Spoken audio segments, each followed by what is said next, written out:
Hello, ನಮಸ್ತೆ ಎಲ್ರಿಗೂ. ಎಲ್ಲ ಹೇಗಿದ್ದೀರಾ? ಚೆನ್ನಾಗಿದ್ದೀರಾ ಅನ್ಕೋತೀನಿ. ನಾನು ಚೆನ್ನಾಗಿದ್ದೀನಿ. ನಾನು ನಿಮ್ಮ ವೀಣಾ ಸುರೇಶ್. ಎಲ್ಲರಿಗೂ ನನ್ನ ಕಾರ್ಯಕ್ರಮವಾದ ಕಥಾಸರಣಿ ರಾಗಸುತೆ ಜೊತೆ ಕಾರ್ಯಕ್ರಮಕ್ಕೆ ಆತ್ಮೀಯ ಸ್ವಾಗತ. ನೋಡ್ತಾ ಇರೋರು, ಕೇಳ್ತಾ ಇರೋರು ಎಲ್ಲರೂ ತಪ್ಪದೆ ಸಬ್ಸ್ಕ್ರೈಬ್ ಮಾಡ್ಕೊಳ್ಳಿ ನನ್ನ ಚಾನೆಲ್ಗೆ. ವಿಠಲ, ಇದ್ಯಾರು ಹಿಂಗೆ ಬಾಗ್ಲ ಪಡಿಯಾಕತ್ತಾರಲ್ಲ? ಮೇಜರ್ ಹೇಳ್ದಂಗೆ ನಮ್ಮ ಮಾವನ ಬಂದಾನೋ ಹೆಂಗೆ? ನಾನು ಏನು ಮಾಡೋದವ ಈಗ? ಏನಾರ ಆಗಲಿ, ಅವ್ರು ಹೇಳ್ದಂಗೆ ಮಾಡ್ತೀನಿ. ಬಾಗ್ಲ ಮಾತ್ರ ತೆಗಿಯಂಗಿಲ್ಲ ನಾನು. ಅವ್ರು ಬಂದು ನನ್ನ ಕರೆಯೋ ಮಠ. ಗಟ್ಟಿ ಮನಸ್ಸು ಮಾಡಿದ ಹುಡುಗಿ ತನ್ನ ಆರಾಧ್ಯ ದೈವವನ್ನು ಸ್ಮರಿಸುತ್ತಾ ಮುದುರಿ ಕುಳಿತು ಬಿಟ್ಟಿದ್ದಳು ರೂಮಿನ ಒಂದು ಮೂಲೆಯಲ್ಲಿ, ಭಯದಲ್ಲಿ ಬೆವರುತ್ತಾ. ಅವಳದೇ ಲಾಸ್ಟ್ ರೂಮ್. ಅವನು ಅದೇ ರೂಮಿನ ಬಾಗಿಲನ್ನು ಬಿಟ್ಟು ಬಿಡದೆ ಬಡಿಯುತ್ತಲೇ ಇದ್ದ. ಇಲ್ಲ ಇರಬೇಕಲ್ಲ ಆಕಿ. ಎಲ್ಲಿಗೆ ಹೋಗ್ತಾಳ ಮತ್ತು? ಆ ಮನುಷ್ಯ ಇಲ್ಲ ಬಿಟ್ಟಿರ್ತಾನ. ನನ್ನ ಕಣ್ ತಪ್ಪಿಸಿ ಎಲ್ಲೂ ಹೋಗಿರಂಗಿಲ್ಲ ಆಕಿ. ಮತ್ತ್ಯಾಕೆ ಬಾಗ್ಲ ತೆಗಿಯಂಗಿಲ್ಲಲ್ಲ? ಕೊನೆ ರೂಮ್ ಅದ. ಇಲ್ಲ ಇರಬೇಕಲ್ಲ ಎಂದುಕೊಂಡವನು ಮತ್ತೊಮ್ಮೆ ಬಾಗಿಲು ಬಡಿಯಲು ಕೈ ಎತ್ತಿದ್ದ. ಅಷ್ಟೇ, ಬಾಗಿಲಿನ ಮೇಲೆ ಕೈ ಇಡಲಾಗಲಿಲ್ಲ ಅವನಿಗೆ. ಅವನ ಕೈಯನ್ನು ಹಿಡಿದು ಹಿಂದೆ ತಿರುಗಿಸಿಬಿಟ್ಟಿದ್ದ ವಿಧಾನ್. ಅವನ ಮುಖ ಮೂತಿ ನೋಡದೆ ಚೆನ್ನಾಗಿ ಚಚ್ಚಿಬಿಟ್ಟಿದ್ದ ಅವನಿಗೆ. ಬಾಯಿ ಬಡಿದುಕೊಂಡಿದ್ದ ನೋವಿಗೆ ಕಾಶಿ. ತಾನೂ ಹಿಂದೆ ತಿರುಗಿದವನಿಗೆ ಎದುರಿಗೆ ಪ್ರಳಯ ರುದ್ರನಂತೆ ನಿಂತಿದ್ದವನನ್ನು ನೋಡಿ ಗಂಟಲ ಪಸೆ ಆರಿತ್ತು. ಕೋಪದಿಂದ ಕುದಿಯುತ್ತಿದ್ದ ವಿಧಾನ್. ಮುಖ ಗಂಟಾಗಿತ್ತು. ಕಣ್ಣು ಕೋಪದ ತೀವ್ರತೆಗೆ ಕೆಂಪು ಬಣ್ಣಕ್ಕೆ ತಿರುಗಿತ್ತು. ಅವನ ತೀಕ್ಷ್ಣ ನೋಟ ಇವನ ಮೇಲೆಯೇ ಇತ್ತು. ಬೆವೆತು ಹೋಗಿದ್ದ ಕಾಶಿ ಅಕ್ಷರಶಃ, ನೀನಾ? What are you doing here? ಇಲ್ಲೇನು ಮಾಡ್ತಾ ಇದೆಯಾ? ಆಗಲೇ ನನ್ನ ಹಿಂದೆ ಬಿದ್ದವನು ನೀನೇ ತಾನೇ? ಒಂದು ಸಲ ಸಮಾಧಾನದಿಂದ ಹೇಳಿದರೆ ಅರ್ಥ ಆಗಲ್ವಾ ನಿನಗೆ? ಪೊಲೀಸ್ ಕಂಪ್ಲೇಂಟ್ ಕೊಡಬೇಕಾ? ಇರು, ಅದನ್ನೇ ಮಾಡ್ತೀನಿ. ನಿಮ್ಮಂಥವ್ರಿಗೆಲ್ಲ ಅವರೇ ಸರಿ. ಅವರ ಸ್ಟೈಲಲ್ಲಿ ಹೇಳಿದ್ರೇ ನಿಮಗೆ ಅರ್ಥ ಆಗೋದು ಎಂದು ಗುಡುಗಿದವನು ತನ್ನ ಫೋನ್ ತೆಗೆದಿದ್ದ ಜೇಬಿನಿಂದ. ಮೊದಲೇ ಅವನ ಹೊಡೆತದಿಂದ ಹಣ್ಣುಗಾಯಿ ನೀರುಗಾಯಿ ಆಗಿದ್ದವನಿಗೆ ಅವನು ಪೊಲೀಸ್ಗೆ ಕಾಲ್ ಮಾಡ್ತೀನಿ ಎಂದು ಹೇಳಿದ್ದು ಕೇಳಿ ಪ್ರಾಣವೇ ಹೋದಂತಾಯಿತು. ಅವನ ಕಾಲು ಹಿಡಿದುಕೊಂಡು ಬಿಟ್ಟಿದ್ದ ಕಾಶಿ. ಬ್ಯಾಡ್ರಿ ಸರ, ಅವರಿಗೆಲ್ಲ ಫೋನ್ ಹಚ್ಚಬ್ಯಾಡ್ರಿ. ನನ್ನ ಮರ್ಯಾದೆ ಪ್ರಶ್ನೆ ಅದ. ಮುಂದೆ ನಾವು ಬ್ಯಾರೆ ಊರಿಂದ ಬಂದ ಜನ ಅದೀವಿ. ಇವೆಲ್ಲ ಭಾನ್ಗಡಿ ಅಂತಂದ್ರೆ ಕಷ್ಟ ಆಕೈತ್ರಿ ನಮಗೆ. ತಪ್ಪಾತ್ರಿ ಸರ, ಇನ್ನೊಮ್ಮೆ ಇಂಥ ತಪ್ಪು ಮಾಡಂಗಿಲ್ರಿ. ಕೊನೆರಿ, ದಯವಿಟ್ಟು ಬಿಟ್ಬಿಡ್ರಿ ಸರ. ನಾನು ತಿರುಗಿ ನೋಡ್ದ ಹೋಗ್ತೇನೆ ನಮ್ಮೂರಿಗೆ ಎಂದು ಗೋಳಾಡಿಬಿಟ್ಟಿದ್ದ ಕಾಶಿ. ಈ ಬುದ್ಧಿ ಮೊದಲೇ ಇರಬೇಕಿತ್ತು ನಿನಗೆ. ನಾನು ಆವಾಗಲೇ ನಿನಗೆ ಹೇಳಿದ್ದೆ ತಾನೇ? ಮತ್ತೆ ಅದೇ ತಪ್ಪು ಮಾಡಿದೀಯಾ? ಈಗ ನಿನ್ನ ಬಿಟ್ಟರೆ ಮತ್ತದೇ ತಪ್ಪು ಮಾಡಲ್ಲ ಅಂತ ಹೆಂಗೆ ನಂಬೋದು ನಾನು? ಎಂದವನು ಅವನ ಕಾಲರ್ಗೆ ಕೈ ಹಾಕಿ ಎಬ್ಬಿಸಿ ಅವನ ಕೆನ್ನೆಗೆ ಬೀಸಿ ಒಂದೇಟು ಬಿಟ್ಟಿದ್ದ. ಜೀವನ ಪೂರ್ತಿ ನೆನಪಿರುವ ಹಾಗೆ. ಅಷ್ಟು ಕೋಪ ಇತ್ತು ವಿಧಾನ್ಗೆ ಅವನ ಮೇಲೆ. ಅವನ ಉದ್ದಟತನದ ವರ್ತನೆಯಿಂದ ಅಷ್ಟು ರೋಸಿ ಹೋಗಿದ್ದ ಅವನು. ಕೆನ್ನೆ ಹಿಡಿದುಕೊಂಡೇ ನಿಂತವನು. ನೀವ ಎಷ್ಟರ ಶಿಕ್ಷೆ ಕೊಡ್ರಿ ಬೇಕಾರ ಸರ, ಆದ್ರೆ ಪೊಲೀಸ್ ಅಂತ ಮಾತ್ರ ಹೇಳಬ್ಯಾಡ್ರಿ ದಯವಿಟ್ಟು ಸರ ಎಂದು ಪರಿಪರಿಯಾಗಿ ಬೇಡಿಕೊಂಡು ಕೈ ಮುಗಿದಿದ್ದ ಕಾಶಿ. ನಾನು ಯಾರಿಗೇ ಆದರೂ ಒಂದು ಸಲ ಮಾತ್ರ ಅವಕಾಶ ಕೊಡೋದು. ನೀನು ಬೇರೆ ಊರಿನಿಂದ ನಮ್ಮೂರಿಗೆ ಬಂದಿದೀಯಾ.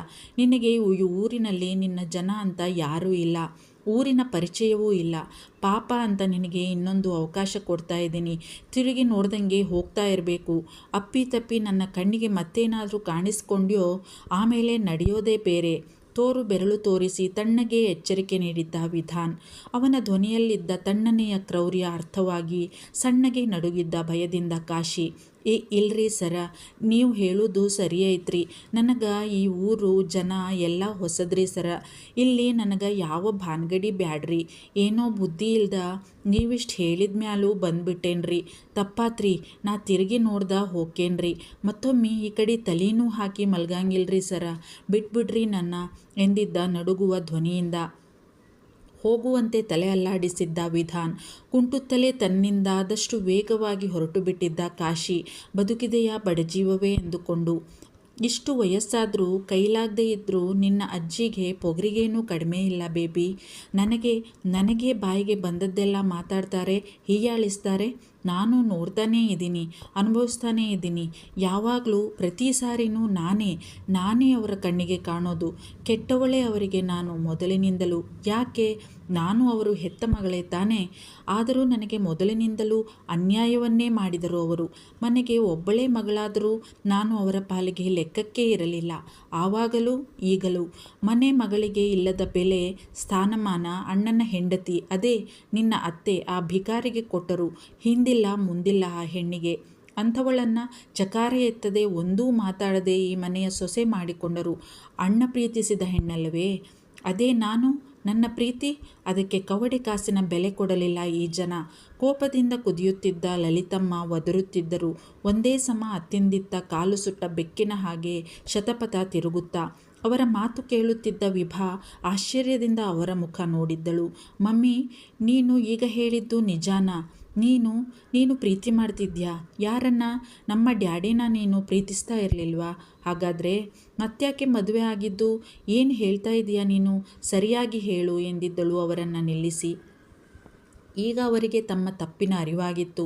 ನಾನೇನು ಮಾಡಿಬಿಟ್ಟೆ ಎಂದುಕೊಂಡರು. ಆದರೆ ಆಡಿ ಆಗಿಬಿಟ್ಟಿತ್ತು. ಇನ್ನು ಮುಚ್ಚಿಡುವುದರಲ್ಲಿ ಯಾವುದೇ ಅರ್ಥವಿಲ್ಲ ಎನಿಸಿತು ಅವರಿಗೂ ಕೂಡ. ಹೇಳತೊಡಗಿದ್ದರು ಮಗಳಿಗೆ. ನಿನ್ನ ಅಜ್ಜಿ ತಾತರಿಗೆ ನಾವಿಬ್ಬರೇ ಮಕ್ಕಳು. ಮೊದಲಿನಿಂದಲೂ ಪಿತ್ರಾರ್ಜಿತವಾಗಿ ಬಂದ ಆಸ್ತಿ ಪಾಸ್ತಿ, ಬಂಗಾರ, ಅರಮನೆಯಂತಹ ಮನೆ ಎಲ್ಲವೂ ಇದ್ದವು ನಮಗೆ. ನಿಮ್ಮ ತಾತ ಕೂಡ, ಅವರೂ ಕೂಡ ಸೈನ್ಯದಲ್ಲೇ ಇದ್ದವರು. ನಾವು ಚಿಕ್ಕವರಿರುವಾಗಲೇ ಹುತಾತ್ಮರಾಗಿದ್ದರು ಯಾವುದೋ ಒಂದು ಘಟನೆಯಲ್ಲಿ. ಆಗಿನಿಂದ ನಿಮ್ಮ ಅಜ್ಜಿಯೇ ಕಾಫಿ ಎಸ್ಟೇಟ್, ಫ್ಯಾಕ್ಟರಿ, ಮನೆ, ಮಕ್ಕಳು ಎಲ್ಲವನ್ನೂ ನಿಭಾಯಿಸಿಕೊಂಡು ಬಂದರು. ಗಟ್ಟಿಗಿತ್ತಿ ಬಿಡು ನಿಮ್ಮ ಅಜ್ಜಿ. ಹತ್ತಿರದವರು ಕೂಡ ಮೋಸ ಮಾಡಲು ನೋಡಿದರು. ಅದಕ್ಕೆ ಯಾರ ಸಹಾಯವನ್ನೂ ಪಡೆಯದೆ ನಂಬಿಕಸ್ಥರಾಗಿದ್ದ ಕೆಲವು ಕೆಲಸಗಾರರನ್ನು ಇಟ್ಟುಕೊಂಡು ಎಲ್ಲವನ್ನೂ ನಿಭಾಯಿಸುತ್ತಾ ಬಂದಿದ್ದರು ನಿಮ್ಮ ಅಜ್ಜಿ. ಬೇರೆ ಆಸ್ತಿ ಪಾಸ್ತಿ ಮಾಡದಿದ್ದರೂ ಇರುವ ಆಸ್ತಿಯನ್ನು ಕಂಡವರ ಪಾಲಾಗದಂತೆ ಕಾಪಾಡಿಕೊಂಡು ಬಂದರು. ಅದು ಒಂದು ಸವಾಲಿನ ಕೆಲಸವೇ ಆಗಿತ್ತು. ಒಂಟಿ ಹೆಣ್ಣು, ಚಿಕ್ಕ ವಯಸ್ಸು, ಬೇಕಾದಷ್ಟು ಆಸ್ತಿ ಪಾಸ್ತಿ, ಸುತ್ತಲೂ ಹಿತಶತ್ರುಗಳಿಗೇನೂ ಕಡಿಮೆ ಇರಲಿಲ್ಲ ನಿನ್ನ ಅಜ್ಜಿಗೆ. ಆದರೂ ಅದೆಲ್ಲವನ್ನ ಒಂಟಿಯಾಗೇ ಎದುರಿಸಿ ಮರುಮದುವೆಯನ್ನೂ ಕೂಡ ಆಗದೆ ನಮ್ಮಿಬ್ಬರನ್ನು ಬೆಳೆಸಿ ಓದಿಸಿ ಈ ಸಾಮ್ರಾಜ್ಯವನ್ನು ಕಾಪಾಡಿಕೊಂಡಿದ್ದು ಒಂದು ಸಾಧನೆಯೇ ಸರಿ. ಅಣ್ಣ ಡಿಗ್ರಿ ಜೊತೆಗೆ ಸೈನಿಕ ತರಬೇತಿಯನ್ನು ಕೂಡ ಮುಗಿಸಿ ಸೈನ್ಯಕ್ಕೆ ಆಯ್ಕೆಯಾಗಿದ್ದ. ನಾನು ಡಿಗ್ರಿ ಮೊದಲ ವರ್ಷ ಓದುತ್ತಿದ್ದ ಸಮಯ. ಒಂದು ದಿನ ತನ್ನ ಪ್ರೀತಿಯ ವಿಷಯವನ್ನು ಅಮ್ಮನಿಗೆ ಹೇಳಿದ್ದ ಅಣ್ಣ. ಅವಳೊಬ್ಬಳು ಅನಾಥೆ. ಅನಾಥಾಶ್ರಮದಲ್ಲಿ ಇದ್ದುಕೊಂಡು ಓದಿದವಳು ಒಂದು ಹಂತದವರೆಗೂ. ಈಗ ಕೆಲಸ ಮಾಡಿಕೊಂಡೇ ಓದುತ್ತಿದ್ದಾಳೆ ಎಂದಿದ್ದ. ಮನೆಗೆ ಕರೆತರುವಂತೆ ಕೇಳಿದ್ದರು ಅಮ್ಮ. ಅಣ್ಣ ಸೈನ್ಯಕ್ಕೆ ಜಾಯ್ನ್ ಆಗುವ ಮೊದಲು ಅವನ ಮದುವೆ ಮಾಡುವ ಯೋಚನೆ ಅಮ್ಮನಿಗೂ ಇತ್ತು. ಅಮ್ಮನ ಮಾತಿನಂತೆ ಮನೆಗೆ ಕರೆದುಕೊಂಡು ಬಂದಿದ್ದ ಅಣ್ಣ ಅವಳನ್ನು. ಒಂದೇ ನೋಟಕ್ಕೆ ಮೆಚ್ಚುಗೆಯಾಗಿದ್ದಳು ಹುಡುಗಿ ಅಮ್ಮನಿಗೆ. ನೋಡಲು ಚಂದನದ ಗೊಂಬೆಯಂತಿದ್ದಳು. ನನ್ನದೇ ವಯಸ್ಸು, ಹೆಚ್ಚು ಕಡಿಮೆ. ಸಾಧಾರಣ ಸೀರೆಯಲ್ಲಿ ಕೂಡ ಸುಂದರವಾಗಿ ಕಾಣುತ್ತಿದ್ದಳು. ಯಾವುದೇ ಕೃತಕ ಅಲಂಕಾರ ಕೂಡ ಇಲ್ಲದ ಸಾಂಪ್ರದಾಯಿಕ ಚೆಲುವೆ. ದೊಡ್ಡದಾಗಿ ಮಾತನಾಡುತ್ತಲೂ ಇರಲಿಲ್ಲ. ಸೌಮ್ಯ ಸ್ವಭಾವ. ಅಮ್ಮನಿಗಂತೂ ತುಂಬ ಖುಷಿಯಾಗಿತ್ತು ಮಗನ ಆಯ್ಕೆಯಿಂದ. ನನಗೇನೂ ಅನ್ನಿಸಿರಲಿಲ್ಲ. ನೋಡುತ್ತಿದ್ದಂತೆಯೇ ಮದುವೆಯೂ ಅದ್ಧೂರಿಯಾಗಿ ಆಗಿ ಹೋಗಿತ್ತು. ನನಗೆ ಬರಬರುತ್ತಾ ನನ್ನನ್ನು ಕಡೆಗಣಿಸಿ ಅವಳನ್ನೇ ಅಮ್ಮ ಮೆರೆಸುತ್ತಿದ್ದುದು ಅರಿವಾಗಿತ್ತು. ಅವಳೇ ಅವರನ್ನೆಲ್ಲ ಬುಟ್ಟಿಗೆ ಹಾಕಿಕೊಂಡಿದ್ದಾಳೆ ಎಂದು ಅನಿಸುತ್ತಿತ್ತು ನನಗೆ. ಅವಳನ್ನು ನನಗೆ ಅರಿವಿಲ್ಲದೆಯೇ ದ್ವೇಷಿಸತೊಡಗಿದ್ದೆ. ಮಾತಿಗೂ ಹಂಗಿಸಿಯೇ ಮಾತನಾಡುತ್ತಿದ್ದೆ. ನನಗೆ ಒಂದು ರೀತಿಯ ಸಂತೋಷ ಸಿಗುತ್ತಿತ್ತು ಇದರಿಂದ. ಅವಳು ಒಂದು ಮಾತೂ ಆಡುತ್ತಿರಲಿಲ್ಲ. ಇದರಿಂದ ನನಗೆ ಇನ್ನೂ ರೇಗುತ್ತಿತ್ತು. ನಾನು ಮೂರ್ತಿ ಎನ್ನುವ ಒಬ್ಬ ಕಾಫಿ ಎಸ್ಟೇಟ್ ಮಾಲೀಕನನ್ನು ಪ್ರೀತಿಸುತ್ತಿದ್ದೆ. ನಾನು ಅಮ್ಮನಿಗೆ ವಿಷಯ ಹೇಳಿದ್ದೆ. ಅವನ ಬಗ್ಗೆ ವಿಚಾರಿಸಲು ಅಣ್ಣನಿಗೆ ಹೇಳಿದ್ದರು ಅಮ್ಮ. ಅವನೇನು ಹೇಳಿದನೋ? ಅಮ್ಮ ಅವನ ಜೊತೆಗೆ ನನ್ನ ಮದುವೆಗೆ ಒಪ್ಪಲಿಲ್ಲ. ನಾನು ಹಠ ಮಾಡಿದ್ದಕ್ಕೆ ನನ್ನನ್ನು ರೂಮಿನಲ್ಲಿ ಕೂಡಿ ಹಾಕಿ ಕಾಲೇಜಿಗೂ ಹೋಗಲು ಬಿಡದೆ ತರಾತುರಿಯಲ್ಲಿ ಅಣ್ಣನಿಗೆ ಪರಿಚಯ ಇರುವ ನಿಮ್ಮ ಡ್ಯಾಡಿಗೆ ನನ್ನ ಕಟ್ಟಿದರು. ನನಗೆ ಇಷ್ಟ ಇರದಿದ್ದರೂ ಕೂಡ ನಾನ್ಯಾವತ್ತೂ ಆ ಮನುಷ್ಯನನ್ನು ನನ್ನ ಗಂಡ ಎಂದು ಒಪ್ಪಿಕೊಂಡಿರಲೇ ಇಲ್ಲ ಮನಸಾರೆ. ಅವರೇನು ಅಂತಹ ಶ್ರೀಮಂತರೂ ಅಲ್ಲ. ಆ ಮನೆಗೆ, ಆ ಮನುಷ್ಯನಿಗೆ ಹೊಂದಿಕೊಳ್ಳಲಾಗದೆ ನರಕ ಅನುಭವಿಸಿದ್ದೆ ನಾನು. ಹಲ್ಲು ಕಡಿದಿದ್ದರು ಕೋಪದಿಂದ ಲಲಿತಮ್ಮ. ಹೊರಗಡೆಯ ಎಲ್ಲ ಮಾತುಗಳು ಹುಡುಗಿಯ ಕಿವಿಗೆ ಬೀಳುತ್ತಿದ್ದವು. ಉಸಿರು ಬಿಗು ಹಿಡಿದು ಕುಳಿತು ಬಿಟ್ಟಿದ್ದಳು. ಸ್ವಲ್ಪವೂ ಕದಲದೆ ಒಂದು ಮೂಲೆಯಲ್ಲಿ. ವಿಶಾಖ ಬಂದವನು ಮಾವನ ಅದನ. ಯವ್ವ, ನನಗ ಬಾಗ್ಲ ಬಡಿಯಾಕತ್ತಿದ್ನಲ್ಲ, ಆವಾಗನ ಅನುಮಾನ ಬಂದಿತ್ತ. ಮೊದಲ ಮೇಜರ್ ಕೂಡ ಹೇಳಿದ್ರಲ್ಲ ನನಗ. ಭಯಕ್ಕ ಎದಿನ ಓಡ್ದೋಗೋದಿತ್ತು ನನಗ. ಇನ್ನೊಂದು ಸ್ವಲ್ಪ ಹೊತ್ತು ಬಾಗ್ಲ ಬಡ್ದ ಅಂದ್ರ ನನ್ನ ಅದೃಷ್ಟ ಚಲೋ ಇತ್ತವ. ದೇವ್ರ ಹಂಗೆ ಬಂದಾರ ಮೇಜರ್ರು. ಪ್ರತಿ ಸಲ ನನಗೆ ಅವರ ದೇವ್ರಂಗ ಬಂದು ಕಾಪಾಡ್ತಾರ. ಅವರ ಋಣ ಭಾಳ ಐತಿ ನನ್ನ ಮ್ಯಾಲ ಎಂದುಕೊಳ್ಳುತ್ತಾ ಹಣೆಯಲ್ಲಿ ಪದೇ ಪದೇ ಮೂಡುತ್ತಿದ್ದ ಬೆವರು ಒರೆಸಿಕೊಳ್ಳುತ್ತಿದ್ದಳು ಹುಡುಗಿ. ಬಾಗಿಲು ಬಡಿದ ಶಬ್ದವಾಯಿತು. ಬೆಚ್ಚಿದ್ದಳು ಮತ್ತೊಮ್ಮೆ. ಶಾಖಾ, ಶಾಖಾ, ಓಪನ್ ದ ಡೋರ್, ಬಾಗಿಲು ತೆಗಿ. ವಿಧಾನ್ನ ಗಂಭೀರವಾದ ಧ್ವನಿ ಕೇಳಿ ಎಷ್ಟೋ ಸಮಾಧಾನವಾಗಿತ್ತು ಹುಡುಗಿಗೆ. ಬೆದರಿ ಬಾಗಿಲಿನತ್ತ ನೋಡಿದ್ದಳು ಹುಡುಗಿ. ಶಾಖಾ, ಶಾಖಾ, ಓಪನ್ ದ ಡೋರ್ ಎಂಬ ವಿಧಾನ್ನ ಗಂಭೀರವಾದ ಧ್ವನಿ ಕೇಳಿಸಿತ್ತು ಮತ್ತೊಮ್ಮೆ. ಕುಳಿತಲ್ಲಿಂದ ಎದ್ದು ಬಾಗಿಲಿನತ್ತ ಬಂದಿದ್ದಳು. ಬಾಗಿಲು ತೆಗೆಯಲು ಒಂದು ರೀತಿಯ ಭಯ ಕಾಡಿತ್ತು ಅವಳಿಗೆ. ಮೇಜರ್ ಅದಾರಲ್ಲ, ನನಗ್ಯಾಕೆ ಅಂಜಿಕೆ ಆಗಬೇಕು? ಏನಾಗಂಗಿಲ್ಲ ವಿಶು, ಬಾಗ್ಲ ತೆಗಿ. ತನಗೆ ತಾನೇ ಧೈರ್ಯ ತುಂಬಿಕೊಳ್ಳುತ್ತಾ ನಿಂತಿದ್ದಳು ಹುಡುಗಿ. ಮತ್ತೊಮ್ಮೆ ಕರೆದಿದ್ದ ವಿಧಾನ್. ಶಾಖಾ, ಬಾಗ್ಲು ತೆಗಿ ಪ್ಲೀಸ್, ನಾನೇ ಇರೋದು ಇಲ್ಲಿ, ನಾನು ಮಾತ್ರ, ಬೇರೆ ಯಾರೂ ಇಲ್ಲ, ಭಯಪಡಬೇಡ, ಓಪನ್ ದ ಡೋರ್ ಎಂದಿದ್ದ ಗಂಭೀರವಾಗಿ. ಈ ಸಲ ಧೈರ್ಯ ಬಂದಿತ್ತು ಅವಳಿಗೆ. ಬಾಗಿಲು ತೆಗೆದು ಪಕ್ಕಕ್ಕೆ ನಿಂತಳು ಹುಡುಗಿ. ಒಳಗೆ ಬಂದು ಬಾಗಿಲು ಮುಚ್ಚಿ ಅವಳ ಮುಖ ನೋಡಿದ್ದ. ಭಯದಿಂದ ಬಳಲಿ ಬೆಂಡಾಗಿ ಬಿಟ್ಟಿದ್ದಳು ವಿಶಾಖ. ಹಣೆಯ ಮೇಲೆ ಮುತ್ತಿನ ಸಾಲುಗಳಂತೆ ಬೆವರು ಸಾಲುಗಟ್ಟಿದ್ದವು. ಅಗಲವಾದ ಕಂಗಳು ಗಾಬರಿಯಿಂದ ಇನ್ನೂ ಅರಳಿದ್ದವು. ಅವಳ ಸುಂದರವಾದ ಮುಖವೆಲ್ಲ ಬಾಡಿ ಹೋಗಿದ್ದವು. ನೋಡಿದವನಿಗೆ ಅವಳ ಸ್ಥಿತಿ ಕಂಡು ಮರುಕವಾಗಿತ್ತು. ಕಮ್ ಹಿಯರ್, ಬಾಯಲ್ಲಿ ಕರೆದಿದ್ದ ತನ್ನಿಂದ ಆದಷ್ಟು ನಿಧಾನವಾಗಿ. ಸಿಟ್ ಡೌನ್, ಕೂತ್ಕೋ ಎಂದು ತನ್ನ ಮುಂದಿದ್ದ ಕುರ್ಚಿಯನ್ನು ತೋರಿಸಿದ್ದ. ನಿಧಾನವಾಗಿ ನಡೆದು ಬಂದು ತಲೆ ತಗ್ಗಿಸಿ ಕುಳಿತಳು. ಅವನು ತೋರಿಸಿದಲ್ಲಿ ವಿಶಾಖ ಕೈ ಹಿಸುಕಿಕೊಳ್ಳುತ್ತಾ. ಭಯ, ಗಾಬರಿ, ಸಂಕೋಚ ಎಲ್ಲವೂ ಒಂದೇ ಬಾರಿಗೆ ಆವರಿಸಿ ಅವಳನ್ನು ತಲೆ ಎತ್ತಲು ಆಗದ ಪರಿಸ್ಥಿತಿಗೆ ತಂದುಬಿಟ್ಟಿದ್ದವು. ಅವನು ಮಾತ್ರ ಯಾವ ಸಂಕೋಚವೂ ಇಲ್ಲದೆ ದೀರ್ಘವಾಗಿ ಅವಳನ್ನೇ ನೋಡಿದ. ಹೇಳಲಾಗದ ಭಾವಗಳ ಮೊರೆತ. ಈ ಹುಡುಗಿ ಎಂದಿನಿಂದಲೋ ತನಗೆ ಪರಿಚಯ ಎನ್ನುವ ಬಲವಾದ ಅನಿಸಿಕೆ. ಯಾಕೋ ಅರ್ಥವಾಗದ ತೊಳಲಾಟ ಅವನ ಮನದಲ್ಲಿ. ತಲೆ ಕೆಟ್ಟಂತಾಯಿತು ಅವನಿಗೆ. ತಲೆ ಕೊಡವಿದ. ಹಿಂದಲೇ ಸವರಿಕೊಂಡವನು. ಶಾಖಾ ಎಂದಿದ್ದ ಮೃದುವಾಗಿ, ಪಿಸುಕುಟ್ಟಿದಂತೆ. ಅವನ ಈ ಪರಿಯ ಕರೆ ಅವಳನ್ನು ಕಂಪಿಸುವಂತೆ ಮಾಡುತ್ತಿದ್ದವು. ಪ್ರತಿ ಸಲವೂ ತಲೆ ಎತ್ತುವ ಧೈರ್ಯವಾಗಲಿಲ್ಲ ಅವಳಿಗೆ. ಹಾಗೆಯೇ ಕುಳಿತಳು ತಲೆ ಎತ್ತದೆ. ಅವಳು ತಲೆ ಎತ್ತುವ ಸಾಹಸ ಮಾಡುವುದಿಲ್ಲ ಎನ್ನುವುದು ಅವನಿಗೂ ತಿಳಿದ ವಿಷಯವೇ. ಇನ್ನು ಮಾತನಾಡುವುದಂತೂ ದೂರದ ಮಾತು. ಅವನಿಗೆ ಅವಳಿಂದ ಅದರ ಅಪೇಕ್ಷೆಯೂ ಇರಲಿಲ್ಲ. ಆದರೆ ಒಂದು ವಿಷಯದ ಬಗ್ಗೆ ಅವಳಿಂದ ಸಮಾಧಾನ ಬೇಕಿತ್ತು, ಕ್ಲಾರಿಫಿಕೇಷನ್ ಬೇಕಿತ್ತು ಅವನಿಗೆ. ನೋಡು, ನಾನು ಈಗ ನಿನಗೆ ಈ ವಿಷಯ ಕೇಳ್ತಾ ಇರೋದು ನನ್ನ ಯಾವುದೇ ಉದ್ದೇಶಕ್ಕಲ್ಲ. ನನಗೆ ಇದರಿಂದ ಏನೂ ಆಗಬೇಕಾದ್ದಿಲ್ಲ. ನಿನ್ನ ವೈಯಕ್ತಿಕ ವಿಷಯ ಇದು. ಆದರೂ ನಾನು ಅದರಲ್ಲಿ ತಲೆ ಹಾಕಿದ್ದರಿಂದ ಕೇಳ್ತಾ ಇದ್ದೀನಿ. ತಪ್ಪು ತಿಳಿಬೇಡ. ತನ್ನ ಮಾತಿಗೆ ಪೀಠಿಕೆ ಹಾಕಿ ಅವಳ ಕಡೆ ನೋಡಿದ. ಹುಡುಗಿಯಲ್ಲಿ ಯಾವುದೇ ಬದಲಾವಣೆ ಇಲ್ಲ. ಅದೇ ಭಂಗಿಯಲ್ಲಿ ಕುಳಿತಿದ್ದಳು. ಹಣೆಯ ಮೇಲೆ ಬೆವರುಗಳು ಮಾತ್ರ ಸಾಲುಗಟ್ಟಿದ್ದವು. ಅದು ಅವಳ ಮನದ ತಳಮಳವನ್ನು ಸೂಚಿಸಿತ್ತು ಅವನಿಗೆ. ಅಲ್ಲಿಯೇ ಇದ್ದ ಟಿಶ್ಯೂ ಪೇಪರನ್ನು ಅವಳತ್ತ ಚಾಚಿದ ವಿಧಾನ್. ಈಗ ತಲೆ ಎತ್ತಿ ಕಂಗಳನ್ನರಳಿಸಿದ್ದಳು. ಏನಿದ್ದು ಎಂಬಂತೆ. ನೋಡಿದವನಿಗೆ ಅವಳ ಕಂಗಳಲ್ಲೇ ಕಳೆದು ಹೋದಂತಾಯಿತು. ತಲೆ ಕೊಡುವಿ ನೋಟ ಬದಲಿಸಿದ. ಮುಖ ಒರೆಸ್ಕೋ ಎಂದ ನಿಧಾನವಾಗಿ. ತೆಗೆದುಕೊಂಡು ಹಣೆಯ ಮೇಲಿನ ಬೆವರನ್ನು ಒರೆಸಿಕೊಂಡಳು ಹುಡುಗಿ. ಕುರ್ಚಿಯಲ್ಲಿ ಕುಳಿತೇ ಅವಳತ್ತ ಬಾಗಿ, ನಾನು ಹೀಗೆ ಕೇಳ್ತಿದ್ದೀನಿ ಅಂತ ಅನ್ಕೋಬೇಡ. ಆಗ ನಿನ್ನ ನೋಡಿ ನಮ್ಮ ಹಿಂದೆ ಬಿದ್ನಲ್ಲ, ಆ ಆಸಾಮಿಯ ಕಥೆ ಏನು? ನಿನ್ನ ಮಾವ ಅವನು ಅಂತೀಯ. ಅವನನ್ನು ಕಂಡರೆ ಇಷ್ಟೊಂದು ಭಯ ಬೀಳ್ತೀಯ ಯಾಕೆ? ಅವನಿಂದ ನಿನಗೆ, ನಿನ್ನ ಮನೆಯವರಿಗೆ ಏನಾದರೂ ತೊಂದರೆ ಆಗಿದೆಯಾ? ಯಾಕೆ ಕೇಳ್ತಿದ್ದೀನಿ ಅಂದರೆ, ಆ ಮನುಷ್ಯನಿಗೆ ಸರಿಯಾಗಿ ತದುಕಿ ವಾರ್ನಿಂಗ್ ಕೊಟ್ಟು ಬಂದಿದ್ದೀನಿ, ಬದುಕಿಕೊಳ್ಳಲಿ ಅಂತ. ಆದರೆ ಅವನಿಂದ ಅಂತಹ ಅನಾಹುತ ಏನಾದರೂ ಆಗಬಹುದು ಅಂತ ನೀನು ಹೇಳಿದರೆ ಅವನನ್ನು ಹುಡುಕಿ ಪೊಲೀಸ್ಗೆ ಕೊಡಬಹುದು ಅಲ್ವಾ? ಅದಕ್ಕೆ ಕೇಳಿದೆ. ಮತ್ತೆ ಅವನಿಂದ ಏನೂ ತೊಂದರೆ ಆಗಬಾರ್ದಲ್ಲ ಎಂದಿದ್ದ ವಿಧಾನ್. ಅಯ್ಯೋ ಬ್ಯಾಡ್ರಿ ಸರ, ಪೊಲೀಸು ಗೀಲೀಸು ಎಲ್ಲ ಬ್ಯಾಡ್ರಿ, ಗಾಬರಿಯಿಂದ ಒದರಿದ್ದಳು Vishakha. Okay, cool down, don't worry. ನೀನು ಹೇಳಿದ ಹಾಗೆ ನಾನು ಮಾಡೋದು.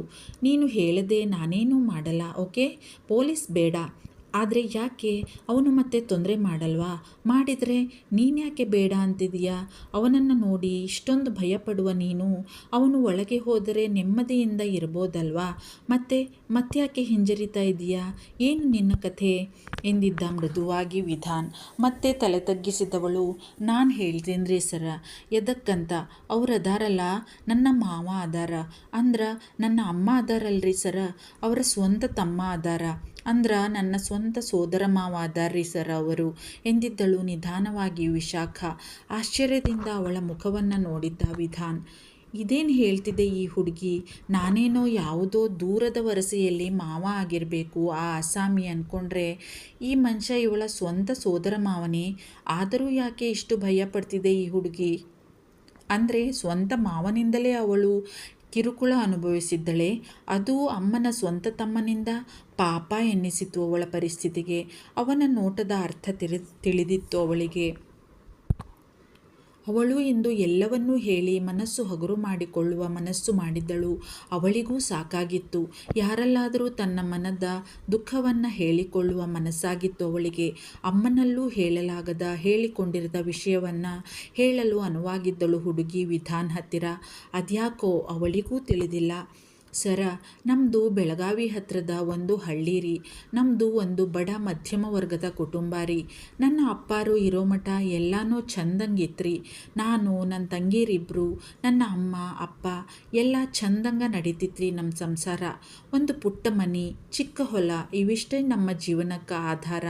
ಬೆಳಗಾವಿ ಅಂದ್ರೆ ಗೊತ್ತದ ಅಲ್ರಿ ನಿಮಗೆ ಸರ? ಮಳೆ ಸ್ವಲ್ಪ ಕಡಿಮೆ, ಬೆಳೆಯೋ ಸಮಯದಾಗ ಮಳೆ ಇರಂಗಿಲ್ಲ. ಬಂದ್ರೆ ಧೋ ಅಂತಂದು ಒಂದೇ ಸಮನ ಸುರಿದು ಬರೋ ಬೆಳಿನೆಲ್ಲ ನಾಶ ಮಾಡಿ ಹೋಗ್ತದ. ಇನ್ನು ರೈತರ ಕಷ್ಟ ನಿಮ್ಗಂತರೂ ಹೇಳುದ ಬ್ಯಾಡ. ನೀವು ರೈತರದಿರಿ, ಗೊತ್ತಾ ಇರ್ತದ. ಆದ್ರೆ ನಾವು ಅತಿ ಚಿಕ್ಕ ಇಳುವರಿಯ ರೈತರಿದ್ದೀವ್ರಿ. ನಮ್ಮ ಜೀವನಾನ ಒಂದು ಹೋರಾಟ ಇರ್ತದ ರೀ. ಹಂಗೆ ಹೋರಾಟದ ಬದುಕು ಹೆಂಗೋ ಹೊಟ್ಟಿಗೆ ಬಟ್ಟಿಗೆ ಕೊರತೆ ಇಲ್ದಂಗೆ ನಡೀತಿತ್ರಿ. ಅಚಾನಕ್ಕಾಗಿ ನಮ್ಮ ಅಪ್ಪ ಅವರು ಸಣ್ಣಗೆ ಬಿಕ್ಕಿದಳು ವಿಶಾಖ. ಸಂಕಟವಾಯಿತು ವಿಧಾನ್ಗೆ. ಸಮಾಧಾನ ಮಾಡ್ಕೊ. ನೋಡು, ನಿನಗೆ ಹೇಳೋದಕ್ಕೆ ಕಷ್ಟ ಆಗುತ್ತೆ ಅನ್ನೋದಾದರೆ ಹೇಳಬೇಡ. ನನಗೆ ಅಂತಹ ಯಾವುದೇ ಅನಿವಾರ್ಯತೆ ಇಲ್ಲ. ಪ್ಲೀಸ್ ಅಳಬೇಡ, ಡೋಂಟ್ ಕ್ರೈ ಎಂದಿದ್ದ. ಅವಳ ಸಂಕಟವನ್ನು ನೋಡುವುದು ಕಷ್ಟ ಎನಿಸಿತ್ತು ಅವನಿಗೆ.